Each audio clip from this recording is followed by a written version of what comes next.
हमारे चैनल में आपका स्वागत है। साक्षी पहली नज़र के प्यार का इंतजार करती रही। सम्य की शादी में एहसास हुआ कि उसने क्या खोया। साक्षी की पलकें रह रहकर भर आती थी, कभी आंखों में कुछ पड़ जाने का और कभी रात को ठीक से ना सो पाने का बहाना बनाते थक गई वो। रॉयल कैफे उसकी और सम्य की मुलाकातों का सबसे बड़ा और सबसे संवेदनशील गवाह। हाँ, कैफे भी संवेदनशील हो सकता है, क्यों नहीं।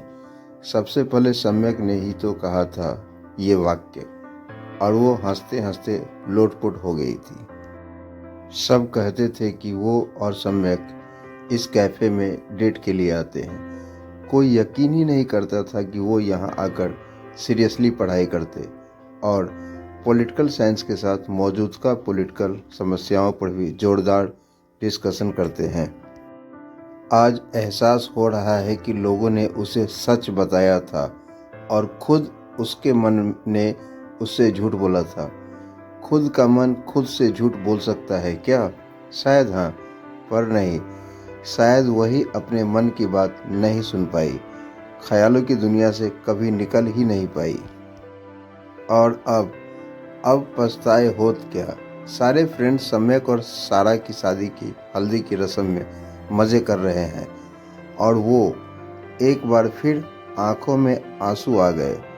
पर वहाँ ऐसा कोई नहीं था जिसके लिए उसे बहाना बनाना पड़े। पर आसपास के लोग। साक्षी वहाँ से भी उठ गई। अब वो उस पार्क में थी जो सम्यक और उसकी दोस्ती का दूसरा सबसे बड़ा गवाह था। पर ये कैफे की तरह संवेदनशील नहीं था, बड़ा निर्दयी था ये। हाँ, ये भी तो सम्यक ने ही कहा था। यादों ने फिर एक बार पलके भिगोना शुरू किया और इस बार साक्षी को किसी का डर नहीं था। वो खुलकर रो पड़ी और रोती ही गई। कुछ देर रो चुकने के बाद मन हल्का हुआ तो थर्मस में पहले की तरह कैफे से पैक्ड कराए गए कॉफ़ी और मनपसंद स्नैक्स निकाले और शुरू की अपनी सोलो डेट। माही ने बताया था ये तरीका। जब जीवन के सवालों से थक जाओ तो बैठ जाओ खुद अपने संग ऐसी जगह जो खूबसूरत हो और जहाँ तुम्हें डिस्टर्ब करने वाला कोई ना हो, जहाँ तुम खुद अपने से बात कर सको। साक्षी ने टैब निकाल लिया और शुरू कर दी खुद से बातें। कॉलेज का पहला दिन, 12वीं तक बच्चे थे वो। स्कूल का डिसिप्लिन, यूनिफॉर्म और टीचर्स की जासूसी निगाहें। कॉलेज के पहले दिन एक पिंजरे से निकलकर खुले आकाश में पहली बार उड़े परिंदे वाली फीलिंग्स आ रही थी। मनपसंद आउटफिट में थोड़े मेकअप के साथ छोटा सा टोट बैग और एक फाइल लिए एकदम स्वतंत्र। हंसी ठहाकों के बीच ग्रुप आगे बढ़ रहा था कि उसे न जाने क्या सूझी। दोनों बाहें फैलाकर आंखें बंद करके उड़ने का सा पोज बनाने लगी वो। तभी उसकी हथेली किसी के मुंह से टकराई और किसी की हथेली उसके मुंह से। अचकचाकर आंखें खोली तो देखा सामने एक लड़का अचकचाया हुआ सा खड़ा था। सॉरी, लगी तो नहीं, दोनों के मुंह से एक साथ निकला और दोनों का ग्रुप हंसते हंसते लोटपोट हो गया। इस एक्सीडेंट को पहली शानदार रूमानी मुलाकात बताकर बहुत दिनों तक दोनों के फ्रेंड्स उन्हें चिढ़ाते रहे थे। सम्यक से दोस्ती बढ़ने लगी थी। दिखने सुनने में बिल्कुल साधारण था वो।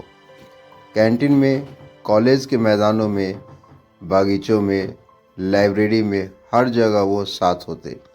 पर जब कभी कोई फ्रेंड उसे ये एहसास दिलाने की कोशिश करता, वो झट से जवाब देती कि फ्रेंड्स का ये जो नया समूह बना है वो सारा ही हर जगह साथ होता है।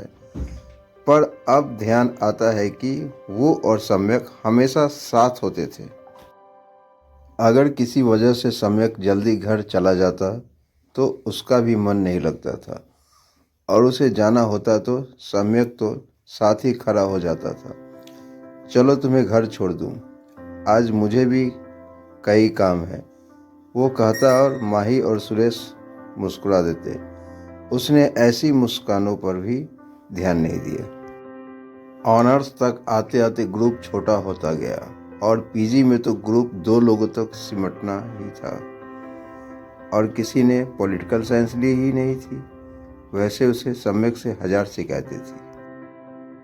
उसकी आदतें, उसकी पसंद नापसंद, उसकी जीवन शैली साक्षी को बिल्कुल पसंद न थी, पर ये तो वो मानती थी कि उससे डिस्कशन करने में बहुत मज़ा आता था और सब्जेक्ट का डिस्कशन अक्सर जीवन के दूसरे विषयों पर भी डिबेट बन जाया करता था, जो एक लड़ाई के साथ खत्म होता था।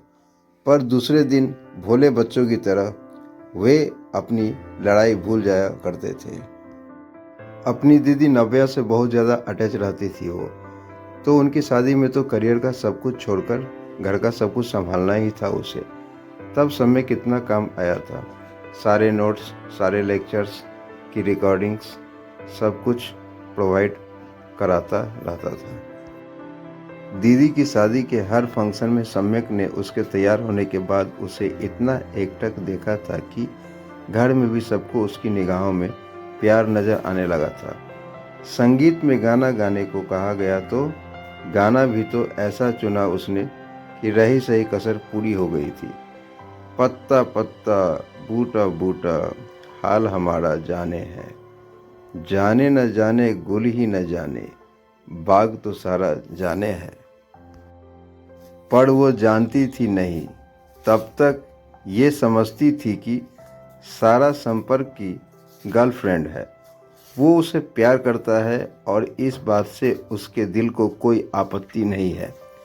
पर तब समझ नहीं पाई थी कि जब कैंपस इंटरव्यू के लिए तैयारी करते हुए कुछ डिस्कस करने के लिए रात के 2:30 बजे सम्यक को फ़ोन लगाया था, तो सारा की आवाज़ सुनकर दिल में अजीब सी खलबली क्यों मच गई थी। और जब दूसरे दिन उसके सामने सारा ने सम्यक से पूछा था कि मेरी रिकॉर्डिंग सुनी, और सम्यक ने उसी समय मोबाइल पर वो रिकॉर्डिंग लगाकर उसे उसकी गलतियां समझाई थी, तो वो मरोड़ अपने आप ख़त्म क्यों हो गई थी।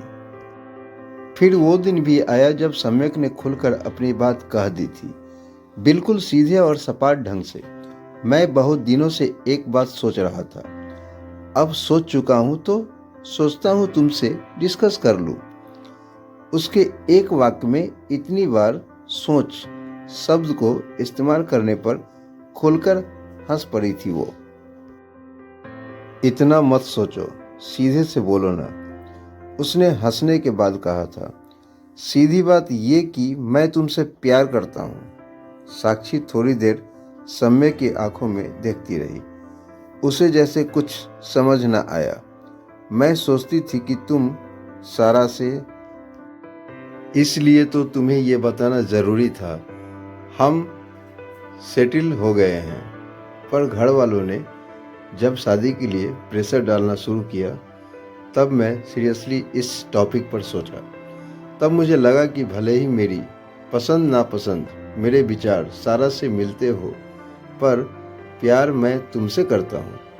सोचा ये बात तुम्हें बता देनी चाहिए। और सारा, मैंने इस टॉपिक पर उससे बात नहीं की कभी। अगर तुम ना कहोगी तब करूँगा, कोई जल्दी नहीं है।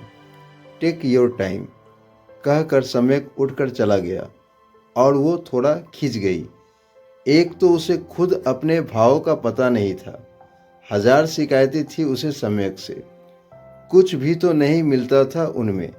हमेशा झगड़ते रहते थे वो। उस पर इतना नीरस और सपाट इजहार। वो हमेशा से सपने देखती आई थी फर्स्ट साइट लव के। कोई डैशिंग लड़का कहीं उसे मिलेगा जो उसे पहली बार देखते ही एकटक देखता रह जाएगा, जिसे देखकर उसके दिल में घंटियां सी बजने लगेगी। उसके करीब आने का मन करेगा कि नज़दीकियां बढ़े, इतनी कि सांसों में सांसें घुल जाएं। फिर उसका इजहार भी ऐसा होगा जैसे साक्षी उसकी मन्नत हो। उसने कभी भी अपने और सम्यक के बीच कुछ रूमानी महसूस नहीं किया था। कभी नहीं लगा था कि सम्यक उसे छू ले। कभी गुदगुदी नहीं हुई थी, यूं ही एक दूसरे से छू जाने में। रंग रूप में, लहजे में बिल्कुल साधारण सम्यक उसके ख्वाबों वाला प्रिंस चार्मिंग नहीं था। उसने सम्यक के इजहार का जवाब ना में दिया। उसके बाद तो सब कुछ इतना जल्दी हो गया कि सम्यक और सारा डेटिंग पर जाने लगे तो साक्षी को अपनी भावनाएं समझ में आने लगी। पर जब तक वो श्योर होती, मोबाइल टुनटुना उठा। कहाँ है यार? खड़ूस, आलसी, अभी तक कपड़े नहीं बदले या बदलकर सो गई? मेहंदी की रस्म शुरू हो गई है, नाम देखने की जरूरत नहीं। इन नामों से सम्यक ही उसे बुलाता है। आती हूँ नीरस, घोंचू जवाब गया और साक्षी उठकर खड़ी हो गई। अरे भाई कोई गाना लगाओ, बड़ा फीका फीका सा लग रहा है। स्पीकर से साक्षी का मोबाइल कनेक्टेड है, पर वो है कहाँ? आ गई। हरकंप मचने से पहले साक्षी हाजिर थी, खुद को संभाले हुए। जिस पहले गाने को उसकी उंगलियों ने टाइप किया वो था, जिंदगी के सफर में गुजर जाते हैं जो मुकाम, वो फिर नहीं आते। फिर दिमाग ने चेताया और उसने वो मिटाकर एक नया गाना टाइप कर दिया। यदि हमारी कहानी आपको अच्छी लगी हो तो इसे लाइक और हमारे चैनल को सब्सक्राइब जरूर करें।